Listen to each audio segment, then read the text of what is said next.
Praise lord. ఏదైనా వాగ్దానము లేవి కాండము 26వ అధ్యాయము 6వ వచనము. నేను మీకు క్షేమము కలుగజేసేదను. ఎంత గొప్ప వాగ్దానాన్ని దేవుడు మనకి అనుగ్రహిస్తూ ఉన్నారండి. మన జీవితాలలో క్షేమము అనేది దేవుడు మనకి అనుగ్రహిస్తారంట. ఎలాంటి క్షేమాలను దేవుడు మనకి అనుగ్రహిస్తారు అని అంటే, మన బిడ్డల భవిష్యత్తులో చక్కటి మార్గాలు తెరిచి వారి జీవితము చక్కగా ఉండడానికి దేవుడు దయచేస్తారు. మన యొక్క ఆరోగ్యములలో, మన యొక్క కుటుంబ జీవితములో ఏ అవసరతలు ఉన్నాయి, అక్కరున్నాయి, ఏ బాధ ఉంది, కష్టం ఉన్నదో వాటిని అన్నిటినీ కూడా దేవుడు క్షేమము అనేది మనకి దయచేస్తారంట. అంటే దీని అర్థం ఏమిటి అంటే, మన యొక్క జీవితాలలో మేలు, సంతోషము, సమాధానము మనకును మన బిడ్డలకి అనుగ్రహిస్తారంట. దేవుడు ఈ దినమున ఎంత గొప్ప వాగ్దానాన్ని అనుగ్రహిస్తూ ఉన్నారండి. దేవుని యొక్క వాక్యములోని నేను మిమ్మల్ని కటాక్షించి మీకు సంతానమునిచ్చి మిమ్మల్ని విస్తరింపజేసి మీతో నేను చేసిన నిబంధన స్థాపించదను. అవునండి, దేవుడు ఎలాంటి కార్యాలు మన జీవితంలో చేస్తారు అని అంటే, మనకి సంతానమును అనుగ్రహిస్తారు. ఆయన కటాక్షము మన మీద దయచేస్తారంట.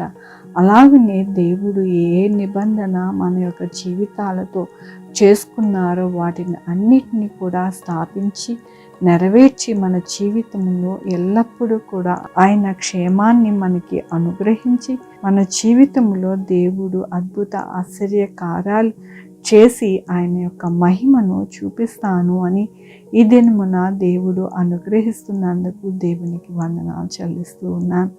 ఈ దినమున పుట్టినరోజు, పెళ్లి రోజు అనేక శుభదినములు చేసుకుంటున్నారు. అందరికీ కూడా నిండారిగా శుభాకాంక్షలు తెలియజేస్తూ ఉన్నానండి. మీ జీవితంలో దేవుని యొక్క ఆశీర్వాదము, ఆయన బహుమానము, ఆయన కృప ఎల్లప్పుడూ మీకు ఉండునుగాక. ప్రార్థించుకున్నామండి.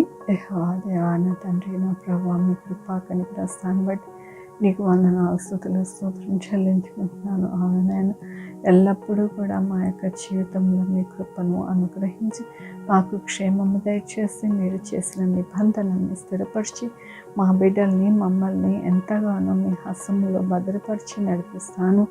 మమ్మల్ని ఆశీర్వదిస్తాను, మాకు క్షేమమును అనుగ్రహిస్తానని మీ యొక్క కృపను బట్టి, మాకు ఇచ్చిన వాగ్దానం బట్టి నీకు వందనాలు చెల్లిస్తూ ఉన్నాను. ఏదైనా నా పుట్టినరోజు, పెళ్లి రోజు అనేక శుభదినములు చేసుకుంటున్న వారందరినీ దీవించండి, ఆశీర్వదించండి. మీ కృపా కనికర దీవెన ప్రతి బిడ్డకి తోడయుండులాగా సహాయం చేయండి. నా ప్రభు, ఈ దినము నా పుట్టినరోజు, పెళ్లి రోజు అనేక శుభదినములు చేసుకుంటున్న వారందరినీ దీవించండి, ఆశీర్వదించండి. మా కొరకు ప్రార్థించమన్న వారిని, వారి జీవితంలో, వారి బిడ్డల భవిష్యత్తులో, వారి ఆరోగ్యంలో, వారి చే పనుల్లో, వారి ఉద్యోగం, ఇంకా ఏది కావాలనుకుంటున్నా అవన్నీ కూడా అనుగ్రహించండి. Sugar, BP, thyroid, heart problem, kidney problem, AIDS, cancer, నరాల బలహీనత, పరాసిస్, గ్యాస్ట్రిజం, ప్రతి విధమైన అనారోగ్యాన్ని తీసేసి స్వస్థపరిచేవాడిని నన్న బిడలేని వారి బిడ్డలు దయచేయండి. బిడ్డలకి సుఖమైన కాన్పు దయచేసి తల్లి బిడ్డ క్షేమం ఉండడానికి సహాయం చేయండి. ఎస్ఐయా, నా తండ్రి, ఎవరికి కరోనా రాకుండా సహాయం చేయండి. వచ్చిన వారు త్వరగా హీల్ అవ్వడానికి సహాయం చేయండి. హాస్పిటల్లో బిడ్డలు త్వరగా హీల్ అవ్వడానికి సహాయం చేయండి.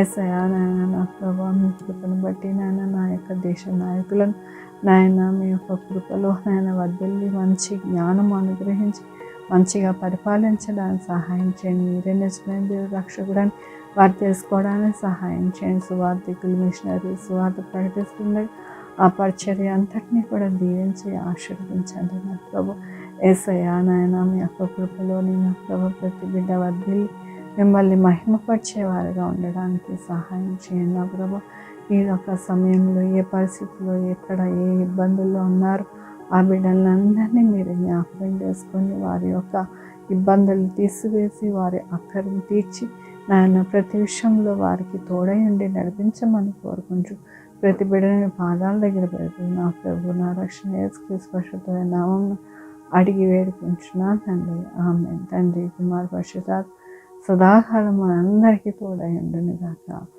ఆమేన్. God bless you.